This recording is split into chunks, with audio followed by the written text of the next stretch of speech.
ಓಂ ಶ್ರೀ ಸದ್ಗುರು ಸಿದ್ಧಾರೂಢಾಯ ನಮಃ. ನೀವೆಲ್ಲ ನಿನ್ನೆ ದಿವಸ ಜ್ಯೋತಿ ಬೆಳಗುತ್ತೈತಿ ಅಂತಕ್ಕಂಥ ಒಂದು ಜ್ಞಾನ ಪ್ರತಿಪಾದನಾ ಸ್ಥಳದ ಕೊನೆಯ ಪದ್ಯವನ್ನು ನೋಡಕತ್ತಿದ್ವಿ. ಅದರ ಉಳಿದ ಭಾಗವನ್ನು ಇವತ್ತಿನ ದಿವಸ ನೀವು ನೋಡೋಣಂತ. ಈ ಒಂದು ನುಡಿಯೊಳಗೆ ಶಂಭುಲಿಂಗವೇ ತಾನಾದ ಸ್ವಯಂ ಜ್ಯೋತಿ ಬೆಳಗುತ್ತೈತಿ ಅಂತೇಳಿ ಪ್ರತಿಪಾದನೆಯನ್ನು ಮಾಡ್ತಾರೆ. ಹೆಂಗಪ್ಪ ಅಂತಂದ್ರೆ, ಪ್ರಣವಾಕಾರದ ಗುಣಗುರು ಮುಟ್ಟಾದ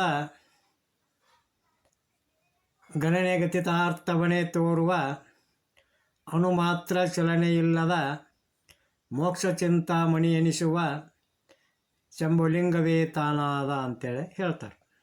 ಅಂದ್ರೆ ಇದರ ಅರ್ಥ ಏನಪ್ಪ ಅಂತಂದ್ರೆ, ಪ್ರಣವಾಕಾರದ ಅಂದ್ರೆ ಈ ಓಂಕಾರ ಅಂತಕ್ಕಂಥದ್ದು ದುಂಡಾದ ಆಕಾರವುಳ್ಳದ್ದಾಗೈತಿ. ಆ ಒಂದು ದೀಪದ ಬೆಳಕಾದರೂ ಕೂಡ ಸುತ್ತಲೂ ವರ್ತುಲಾಕಾರವಾಗಿರ್ತೈತಿ. ಇದರಂಥ ಕಮಲದ ಹೂವಾದರೂ ದುಂಡಾಕೃತಿ ಒಳಗನ ಇರ್ತೈತಿ. ಈ ಎರಡು ದೃಷ್ಟಾಂತಗಳಂತೆ ಶ್ರವಣಕ್ಕೆ ಅರ್ಥರೂಪವಾದಂಥ ಪರಬ್ರಹ್ಮ ಪರಿಪೂರ್ಣವಾಗಿ ಐತಿ. ಅದಕ್ಕೆ ಇಲ್ಲಿ ಪ್ರಣವಾಕಾರದ ಅಂತೇಳಿ ಹೇಳ್ಯಾರ. ಮುನ್ನವೇ ಸರ್ವಾತ್ಮಕವೆನಿಪ್ಪ ಪ್ರಣವಂ ಎಂದು ಪಾರಮಾರ್ಥ ಗೀತೆಯೊಳಗೂ ಸಹ ಇದನ್ನು ಹೇಳ್ಯಾರ. ಪ್ರಣವೋ ಧನಃ ಶರ ಬ್ರಹ್ಮಾತ್ಮ ಸ್ಥಳೈಕ್ಯ ಮುಚ್ಚತಿ. ಅಂದ್ರೆ ಪ್ರಣವೇ ಧನಸ್ಸು, ಆತ್ಮನೇ ಬಾಣ, ಬ್ರಹ್ಮವೇ ಗುರಿಯಾಗಿದೆ ಎಂದು ಮುಂಡಕೋಪನಿಷತ್ತಿನಲ್ಲಿ ಹೇಳ್ಯಾರ. ಅದರಂತ ತಸ್ಯ ವಾಚಕ ಪ್ರಣವ, ಓಂಕಾರವೇ ವಾಚಕವಾಗಿದೆ. ಇದಕ್ಕೆ ಬ್ರಹ್ಮವೇ ವಾಚ್ಯಾರ್ಥವಾಗಿದೆ ಅಂತೇಳಿ ಈ ಪತಂಜಲಿ ಯೋಗಶಾಸ್ತ್ರದಲ್ಲಿಯೂ ಕೂಡ ಹೇಳ್ಯಾರ. ಆದ್ದರಿಂದ ಪೂರ್ಣ ಪರಬ್ರಹ್ಮವು ಪ್ರಣವಾಕಾರವಾಗಿ ಐತಿ ಅಂತಕ್ಕಂಥ ಒಂದು ಭಾವವನ್ನು ಇಲ್ಲೇ ಹೇಳ್ಯಾರ. ಇನ್ನು ಮುಂದೆ ಗುಣಮುರು ಮುಟ್ಟದ ಅಂದ್ರೆ ದೀಪ ಕೆಂಪು, ಹಸಿರು, ಹಳದಿ ಬಣ್ಣ ರೂಪಗಳಿಂದ ರಹಿತವಾಗಿ ಅದು ಹೆಂಗೈತಪ್ಪ ಅಂತಂದ್ರೆ ಶುಭ್ರ ಪ್ರಕಾಶಾತ್ಮಕವಾಗಿ ಐತಿ. ಇದರಂತನ ಪುಂಡರೀಕ ಅಂದ್ರೆ ಶುಭ್ರವಾಗಿರ್ತಕ್ಕಂಥ ಬಿಳೆ ಕಮಲವು ಯಾವ ಬಣ್ಣ ರೂಪಗುಣಗಳನ್ನು ಹೊಂದದೆ ಇರ್ತೈತಿ ಅಂತ ಅಂತಕ್ಕಂಥ ದೃಷ್ಟಾಂತಗಳಂತೆ ಆತ್ಮಜ್ಯೋತಿಯಾದರೂ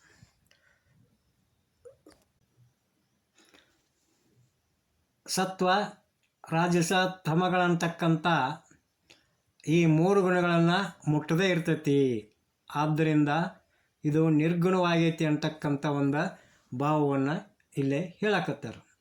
ಮತ್ತು ಮುಂದುವರೆದ ಗಣನೆ ಗತಿತಾರ್ಥವನೇ ತೋರುವ ಅಂತಕ್ಕಂಥ ಒಂದು ವಾಕ್ಯದ ವಿವರಣೆಯನ್ನು ಕೊಡ್ತಾರೋ. ಹೆಂಗಪ್ಪ ಅಂತಂದ್ರೆ, ದೀಪದ ಒಂದು ಬೆಳಕು ಒಂದು ಕೋಲಿಯೊಳಗಿಟ್ಟಾಗ ಆ ಕೋಲಿ ಅಷ್ಟಾಗೆ ತೋರ್ತೈತಿ. ನಡುಮಣಿಯೊಳಗಿಟ್ಟಾಗ ಆ ನಡುಮಣಿಯ ಆಕಾರದಷ್ಟಾಗಿ ತೋರ್ತೈತಿ. ಅದ ಒಂದು ದೀಪವನ್ನು ನಾವು ಅಂಗಳದೊಳಗಿಟ್ಟಾಗ ಅಂಗಳದ ತುಂಬ ಆ ಒಂದು ದೀಪದ ಪ್ರಕಾಶ ತುಂಬೆ ಬೆಳಗ್ತೈತಿ. ಅದಕ್ಕೆ ಈ ಒಂದು ದೀಪದ ಬೆಳಕೇನೈತಿ ಗಣನೆಗೆ ಮೀರಿದ್ದಾಗೈತಿ. ಇದರಂಥ ಕಮಲದ ಹೂ ಕೂಡ ತನ್ನ ಸುವಾಸನೆಯಿಂದ ಲೆಕ್ಕಕ್ಕೆ ಮೀರಿದ್ದಾಗೈತಿ ಅಂತ ಹೇಳ್ತಾರೆ. ಅಂದ್ರೆ ಆ ಕಮಲದ ಹೂವಿನ ಸುವಾಸನೆ ಕೂಡ ಇಷ್ಟ ದೂರದವರೆಗೂ ಪಸರಿಸ್ತೈತಿ ಅಂತೇಳಿ ಹೇಳಕ್ಕೆ ಬರೋದಿಲ್ಲ. ಅಂದ್ರೆ ಆ ಒಂದು ಸುವಾಸನೆ ವಾಯುವಿನ ಜೊತೆಗೂಡಿ ಬಹುದೂರದವರೆಗೆ ಹೊಕ್ಕತಿ. ಅದಕ್ಕೆ ಅದು ಕೂಡ ಅಳತೆಗೆ ಸಿಗುವುದಿಲ್ಲ ಅನ್ನುವಂಥ ಒಂದು ಈ ದೃಷ್ಟಾಂತದಂಥ ಆ ಪರಂಜ್ಯೋತಿ ಆದರೂ ಅನುರೂಪ, ಅಣುಪರಿಮಾಣ ಮತ್ತು ಮಧ್ಯಮ ಪರಿಣಾಮ ಇವುಗಳ ಗಣನೆಗೆ ಬಾರದ ಆಕಾಶ ಹೆಂಗೆ ವಿಶಾಲವಾಗಿ ಐತೋ, ಅಗಣಿತವಾಗಿ ಐತೋ, ಹಂಗೆ ಈ ಒಂದು ಪರಂಜ್ಯೋತಿ ಕೂಡ ಪರಿಪೂರ್ಣವಾಗೈತಿ. ಅದಕ್ಕೆ ಆ ಒಂದು ಪರಂಜ್ಯೋತಿ ಅಂತಕ್ಕಂಥದ್ದು ಅಳತೆ ಮಾಡುವಂಥ ಲೆಕ್ಕಕ್ಕೆ ಸಿಗೋದಿಲ್ಲ, ಅದು ಅತೀತವಾಗಿ ಐತಿ ಅಂತಕ್ಕಂಥ ಒಂದು ಅರ್ಥವನ್ನು ಹೇಳ್ತಾರೆ. ಇನ್ನು ಮುಂದೆ ಅಣುಮಾತ್ರ ಚಲನೆ ಇಲ್ಲದ ಅಂದ್ರೆ ಗಾಳಿ ಇಲ್ಲದಂಥ ಸ್ಥಳದೊಳಗೆ ದೀಪವನ್ನು ಇಟ್ಟಿವಿ ಅಂತಂದ್ರೆ ಆ ದೀಪ ಒಂದು ಕಿಂಚಿತ್ತಾದರೂ ಚಲಿಸೋದಿಲ್ಲ, ಅಂದ್ರೆ ಸ್ವಲ್ಪನೂ ಅದು ಅಗಳ್ಯಾಡೋದಿಲ್ಲ. ಅಥವಾ ಆ ಒಂದು ತಗ್ಗಾದಂಥ ಸರೋವರದೊಳಗೆ ಕಮಲದ ಹೂ ಇತ್ತು ಅಂತಂದ್ರೆ ಅದಕ್ಕೂ ಗಾಳಿ ಹತ್ತೋದಿಲ್ಲ. ಆವಾಗ ಆ ಕಮಲದ ಹೂವಾದ್ರೂ ಆ ಕಡೆ ಈ ಕಡೆ ಚಲನೆ ರಹಿತವಾಗಿರ್ತೈತಿ ಅನ್ನುವಂಥ ಒಂದು ಉದಾಹರಣೆಗಳಂತ ಆ ಸ್ವಯಂ ಪ್ರಕಾಶ ಜ್ಯೋತಿ ಪರಿಪೂರ್ಣವಾಗಿರೋದರಿಂದ ಅದು ಅಚಲವಾಗೈತಿ. ಆದ್ದರಿಂದ ಅದು ಸ್ವಲ್ಪನೂ ಚಲನೆ ಇಲ್ಲದನ ಇರ್ತೈತಿ ಅಂತೇಳಿ ಹೇಳ್ತಾರೆ. ಮುಂದೆ ಮೋಕ್ಷ ಚಿಂತಾಮಣಿ ಎನಿಸುವ ಅಂತಂದ್ರೆ ನಾವು ಪದಾರ್ಥಗಳನ್ನು ಕಾಣಬೇಕಂತೇಳಿ ಇಚ್ಛಾ ಮಾಡಿದ್ದೀವಿ ಅಂತಂದ್ರೆ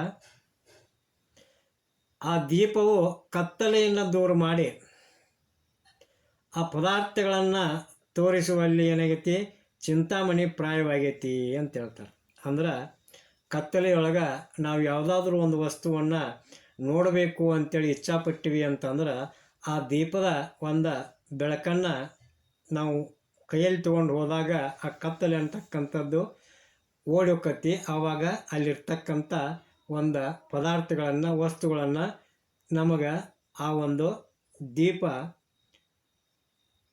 ನಮ್ಮ ಕಣ್ಣಿಗೆ ತೋರ್ತತಿ. ಹಂಗೆ ಇದರಂಗೆ ನಾವು ಮನೋಲ್ಲಾಸವನ್ನು ಹೊಂದಬೇಕು ಅಥವಾ ಆ ಮನೋಲ್ಲಾಸವನ್ನು ಹೊಂದಬೇಕಂತಕ್ಕಂಥ ಇಚ್ಛೆ ಉಳ್ಳವರಾಗಿ ಆ ಕಮಲದ ಹತ್ತಿರ ಹೋದ್ರೆ ಆ ಕಮಲವು ತನ್ನ ಸೌಂದರ್ಯವನ್ನು, ಸುವಾಸನೆಯನ್ನು ಕೊಟ್ಟ ನಮ್ಮ ಮನೋಲ್ಲಾಸವನ್ನು ಮಾಡುವಲ್ಲೇ ಒಂದು ಚಿಂತಾಮಣಿ ಪ್ರಾಯವಾಗೈತಲ್ಲ, ಹಂಗೆ ಈ ಒಂದು ದೃಷ್ಟಾಂತಗಳಂತೆ ಶ್ರೀ ಶಂಭುಲಿಂಗನು ನಾವು ಬೇಡಿದಂಥ ಮೋಕ್ಷವನ್ನುಂಟು ಮಾಡುವಲ್ಲೇ ಚಿಂತಾಮಣಿ ಪ್ರಾಯವಾಗಿ ಅದಾನು. ಇಂಥ ಒಂದು ಸ್ವಯಂ ಪರಂ ಜ್ಯೋತಿ ಶಂಭುಲಿಂಗವೇ ತಾನಾದ ಜ್ಯೋತಿಯು ಸರ್ವದಾ ಬೆಳಗುತ್ತಿರುತ್ತದೆ ಅಂತಕ್ಕಂಥ ಒಂದು ಅರ್ಥವನ್ನು ಇಲ್ಲೇ ಶ್ರೀ ಮಣ್ಣಿಗೂನ ಶಿವಯೋಗಿಗಳು ಈ ಒಂದು ಮಂಗಳ ಪದ್ಯದೊಳಗೆ ಹೇಳ್ಯಾರನ್ನುವಲ್ಲಿಗೆ ಈ ಒಂದು ಕೈವಲ್ಯ ಪದ್ಧತಿಯ ಜ್ಞಾನ ಪ್ರತಿಪಾದನಾ ಸ್ಥಳದೊಂದಿಗೆ ಈ ಒಂದು ಪ್ರವಚನ ಇವತ್ತಿಗೆ ಇಲ್ಲಿ ಮುಕ್ತಾಯ ಆಕತಿ. ಇದನ್ನು ಮುಗಿಸುವಂಥ ಪೂರ್ವದೊಳಗೆ ವಿಶ್ವಗುರು ಬಸವಣ್ಣನವರು ಒಂದು ವಚನವನ್ನು ಹೇಳ್ತಾ ಮುಕ್ತಾಯಗೊಳಿಸೋಣಂತ. ಕಳಬೇಡ ಕೊಲಬೇಡ ಹುಸಿಯ ನುಡಿಯಲು ಬೇಡ, ಮುನಿಯಬೇಡ ಅನ್ಯರಿಗೆ ಅಸಹ್ಯ ಪಡಬೇಡ, ತನ್ನ ಬಣ್ಣಿಸಬೇಡ ಇದಿರು ಹಳೆಯಲು ಬೇಡ, ಇದೇ ಅಂತರಂಗ ಸುದ್ದಿ ಇದೇ ಬಹಿರಂಗ ಸುದ್ದಿ, ಇದೇ ನಮ್ಮ ಕೂಡಲ ಸಂಗಮ ದೇವರು ನೊಲಿಸುವ ಪರಿ ಅಂತೇಳಿ ಬಸವಣ್ಣನವ್ರು ಹೇಳ್ಯಾರಲ್ಲ, ಹಂಗೆ ಇಲ್ಲಿವರೆಗೂ ನಾವು ಕೇಳಿದಂಥ ಒಂದು ಕೈವಲ್ಯ ಪದ್ಧತಿಯೊಳಗೆ ಮುಕ್ತಿಯನ್ನು ಬಯಸಿದವರು ಒಬ್ಬರಿಗೆ 100 ಜನ್ಮಕ್ಕೆ ಮುಕ್ತಿ ಆಗ್ಬೋದು, ಒಬ್ಬರಿಗೆ 3 ಜನ್ಮಕ್ಕೆ ಮುಕ್ತಿ ಆಗ್ಬೋದು, ಕೆಲವೊಬ್ಬರಿಗೆ 1 ಜನ್ಮದೊಳಗೆ ಮುಕ್ತಿ ಆಗ್ಬೋದು ಅಂತಕ್ಕಂಥ ವಿಚಾರವನ್ನು ನಾವು ನೋಡೀವಿ. ಹಂಗೆ ನಾವು ಮುಕ್ತಿಯನ್ನು ಬಯಸುವಂಥ ಮುಮುಕ್ಷುಗಳೇನದೇವಲ್ಲ, ಮೊಟ್ಟ ಮೊದಲು ನಾವು ನಮ್ಮ ಭಾವವನ್ನು ಶುದ್ಧಿ ಮಾಡ್ಕೋಬೇಕಾಕತಿ. ಆ ಒಂದು ಕಾರಣಕ್ಕಾಗಿ ಇಲ್ಲಿ ಒಂದು ಕೊನೆಯ ಭಾಗದೊಳಗೆ ಈ ಒಂದು ಬಸವಣ್ಣನವರ ವಚನವನ್ನು ನಾವು ನೆನಪು ಮಾಡಿಕೊಂಡು ಅದರಂಥ ನಡೆಯೋದಕ್ಕೆ ಪ್ರಯತ್ನ ಮಾಡೋಣ ಅನ್ನೋ ಉದ್ದೇಶಪೂರ್ವಕವಾಗಿ ಈ ಒಂದು ವಚನವನ್ನು ಇಲ್ಲೇ ನಾವು ಚಿಂತನ ಮಂಥನ ಮಾಡೀವಿ.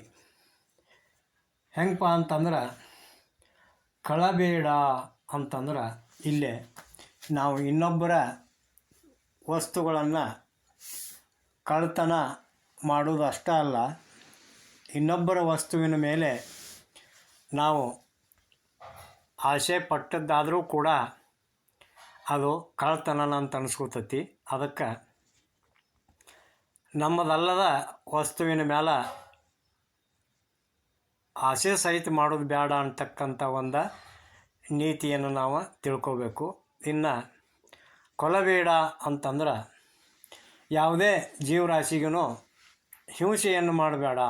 ದೈಹಿಕವಾಗಿ ಆಗಲಿ ಅಥವಾ ಮಾನಸಿಕವಾಗಿ ಆಗಲಿ ಆ ಒಂದು ಜೀವರಾಶಿಗೆ ಅಥವಾ ಇನ್ನೊಬ್ಬರಿಗೆ ನಾವು ಮಾನಸಿಕವಾಗಿ ಹಿಂಸೆ ಮಾಡೋದಾಗಲಿ, ಅವರಿಗೆ ದೈಹಿಕವಾಗಿ ಹಿಂಸೆಯನ್ನು ಮಾಡೋದಾಗಲಿ ಮಾಡುವಂಥ ಕೆಲಸನ ಮಾಡಬಾರ್ದು ಅಂತೇಳಿ ಹೇಳ್ತಾರೆ. ಇನ್ನು ಹುಸಿಯ ನುಡಿಯಲು ಬೇಡ ಅಂತಂದ್ರೆ ಸಾಮಾನ್ಯವಾಗಿ ಎಲ್ಲರಿಗೂ ಗೊತ್ತಿರತಕ್ಕಂಥ ಒಂದು ಇದು ವಿಷಯ, ಸುಳ್ಳನ್ನು ಹೇಳಬಾರ್ದು. ಎಂಥ ಪರಿಸ್ಥಿತಿ ಬಂದೈತೆ ಅಂದ್ರೂ ಸುಳ್ಳನ್ನು ನುಡಿದ ನಿಜವನ್ನು ಸತ್ಯವನ್ನು ನುಡಿತಾ ಇದ್ರೆ ಅಂಥ ಒಬ್ಬ ವ್ಯಕ್ತಿಗೆ ಯಾವುದೇ ಕಾಲಕ್ಕೂ ಸೋಲು ಅನ್ನುವಂಥದ್ದು ಇರುವುದಿಲ್ಲ. ಅದಕ್ಕೆ ಸುಳ್ಳು ಹೇಳಿ ನಾವು ಜೀವನ ಮಾಡಿದ್ರೆ ನಮಗೆಂದು ಸುಖ ಸಿಗಕ್ಕೆ ಸಾಧ್ಯ ಇಲ್ಲ. ಅದಕ್ಕೆ ಸುಳ್ಳನ್ನು ಹೇಳಬಾರ್ದು. ಇನ್ನು ಮುನಿಯಬೇಡ ಅಂತಂದ್ರೆ ಇನ್ನೊಬ್ಬರ ಮೇಲೆ ಕಾರಣವಾಗಲಿ ಅಥವಾ ವಿನಾಕಾರಣ ಆಗಲಿ ಇನ್ನೊಬ್ಬರ ಮೇಲೆ ಕೋಪಗೊಳ್ಬೇಡ ಅಥವಾ ಸಿಟ್ಟುಗೊಳ್ಬೇಡ ಅಂತೇಳಿ ಹೇಳ್ತಾರೆ. ಅದರಂಥ ಅನ್ಯರಿಗೆ ಅಸಹ್ಯ ಪಡಬೇಡ ಅಂತಂದ್ರೆ ಇನ್ನೊಬ್ಬರನ್ನ ನೋಡಿ. ಯಾಕಂದ್ರೆ ಈ ಭೂಮಿ ಮೇಲೆ ಅವರವರ ಪ್ರಾರಬ್ಧಕ್ಕನುಸಾರವಾಗಿ ಈ ಒಂದು ಪ್ರಪಂಚದೊಳಗೆ ಸಂಸಾರಿಕ ಜೀವನದೊಳಗೆ ಸಾಕಷ್ಟು ಕಷ್ಟ ನಷ್ಟಗಳಿರ್ತಾವೆ, ದುಃಖಾದಿಗಳಿರ್ತಾವೆ. ಅಂತ ಬೇರೊಬ್ಬರ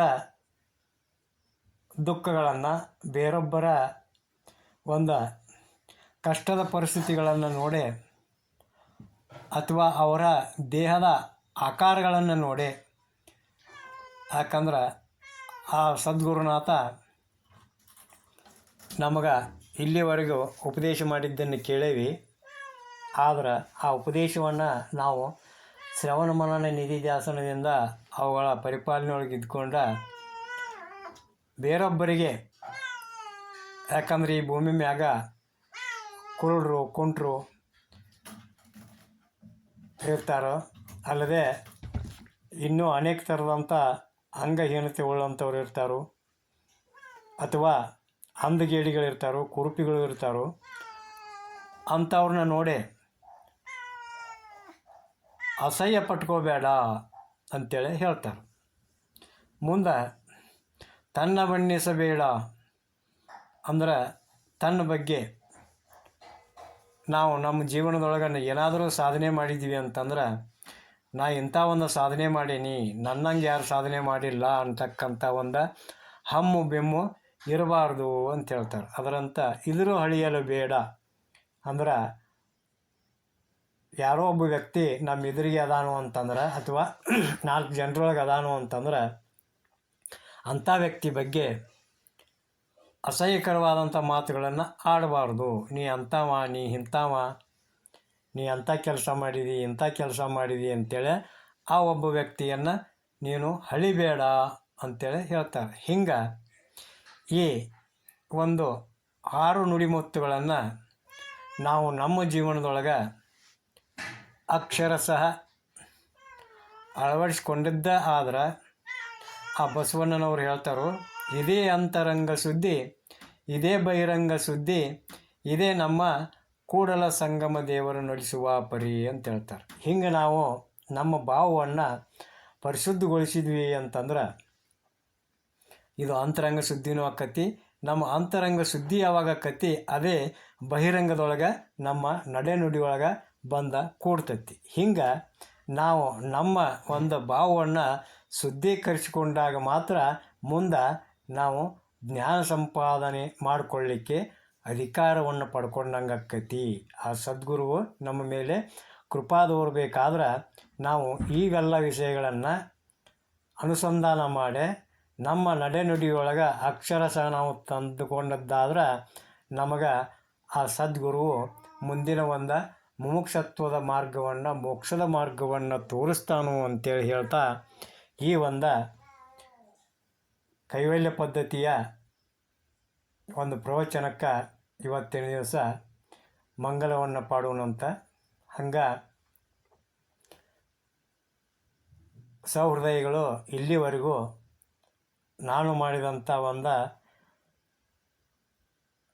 ಪ್ರವಚನವನ್ನು ಕೇಳಿ ಪ್ರೋತ್ಸಾಹ ನೀಡಿದ್ದೀರಿ. ಅದರಂಥ ಇನ್ನು ಮುಂದೆ ಬರ್ತಕ್ಕಂಥ ಪ್ರವಚನಗಳಿಗೂ ಕೂಡ ತಾವು ಇದೇ ರೀತಿ ಪ್ರೋತ್ಸಾಹವನ್ನು ಕೊಡ್ತೀರಿ. ನನ್ನ ಒಂದು ಚಾನಲನ್ನು ಸಬ್ಸ್ಕ್ರೈಬ್ ಮಾಡ್ತೀರಿ ಅಂತೇಳಿ ತಿಳ್ಕೊಂಡ ಮುಂದಿನ ದಿನದೊಳಗೆ ಶಿಶುನಾಳ ಸಂತ ಶರೀಫ್ ಸಾಹೇಬರ ಒಂದು ಭಕ್ತಿಗೀತೆಗಳ, ಆಧ್ಯಾತ್ಮಿಕ ತತ್ವಜ್ಞಾನದ ಭಕ್ತಿಗೀತೆಗಳ ಭಾವಾರ್ಥವನ್ನು ಹೇಳುವಂಥ ಒಂದು ಪ್ರಯತ್ನವನ್ನು ಮಾಡಬೇಕಂತೇಳಿ ನಿಶ್ಚಯ ಮಾಡೀನಿ. ಅದಕ್ಕೆ ಇಲ್ಲಿವರೆಗೂ ಆ ಒಂದು ಸಂತ ಶಿಶುನಾಳ ಸಾಹೇಬರ ಆಧ್ಯಾತ್ಮಿಕ ಗೀತೆಗಳನ್ನು ಸಾಕಷ್ಟು ಸಂಗೀತ ಕಲಾವಿದರು ಒಳ್ಳೆ ಸುಶ್ರಾವ್ಯವಾಗಿ ಹಾಡಿ ಆಧ್ಯಾತ್ಮಿಗಳ ಮನಸ್ಸನ್ನು ಗೆದ್ದಾರ. ಆದರೆ ಆ ಒಂದು ಪದ್ಯಗಳ ಭಾವಾರ್ಥವನ್ನು ಭಾಳಷ್ಟು ಪ್ರಚುರಪಡಿಸಿಲ್ಲ. ಅದಕ್ಕೆ ಆ ಪದ್ಯಗಳನ್ನು ನಾವು ರಾಗ ಸಂಯೋಜನೆಗಳೊಳಗೆ ಕೇಳಿ ಆನಂದ ಪಟ್ಟಿವೆಲ್ಲ ಹೊರತಾಗಿ ಆ ಪದ್ಯಗಳ ಭಾವಾರ್ಥವೇನು, ಅದ ಪದ್ಯಗಳ ಗೂಢಾರ್ಥವೇನೈತಿ, ಒಳಾರ್ಥ ಏನೈತಿ ಅಂತಕ್ಕಂಥದ್ದನ್ನು ನಾವು ಇಲ್ಲಿವರೆಗೂ ತಿಳ್ಕೊಂಡಿಲ್ಲ. ಆ ಒಂದು ವಿಷಯವಾಗಿ ನಾನು ಈ ಮುಂದಿನ ದಿನದೊಳಗೆ ಆ ಒಂದು ಪದ್ಯಗಳ ಭಾವಾರ್ಥವನ್ನು ಹೇಳಬೇಕು ಅಂತಕ್ಕಂಥ ಒಂದು ಪ್ರಯತ್ನವನ್ನು ಮಾಡಬೇಕಂತೇಳಿ ನಿಶ್ಚಯ ಮಾಡೀನಿ. ಅದಕ್ಕೂ ಕೂಡ ತಮ್ಮೆಲ್ಲರ ಒಂದು ಸಹಕಾರ ಇರಲಿ ಅಂತ ಕೇಳಿಕೊಳ್ತಾ ಇವತ್ತಿನ ಈ ಒಂದು ಪ್ರವಚನಕ್ಕೆ ಮಂಗಲವನ್ನು ಮಾಡೋಣ ಅಂತ. ಜೈ ಮಂಗಲಂ, ಜೈ ನಮಃ ಪಾರ್ವತೀಪತಿ ಶಿವ ಹರ ಹರ ಮಹಾದೇವ. ಶ್ರೀ ಸದ್ಗುರು ಸಿದ್ಧಾರೂಢಾಯ ನಮಃ. ಶ್ರೀಮನ್ ಶಿವಯೋಗಿ ಮಹಾರಾಜ್ ಕಿ ಜೈ.